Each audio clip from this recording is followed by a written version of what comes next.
sou teu Deus. Te diz o Senhor. Que o teu coração seja cheio dessa palavra, irmão e irmã, os nossos corações.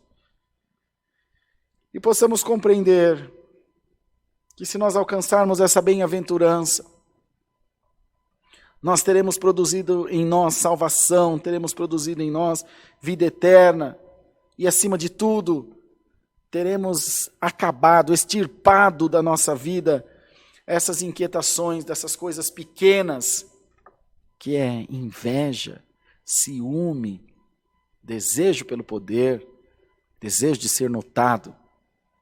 Nós seremos livres dessa escravidão tão tola, tão pobre, tão pequena. E seremos cheios de uma riqueza que nada disso adquire.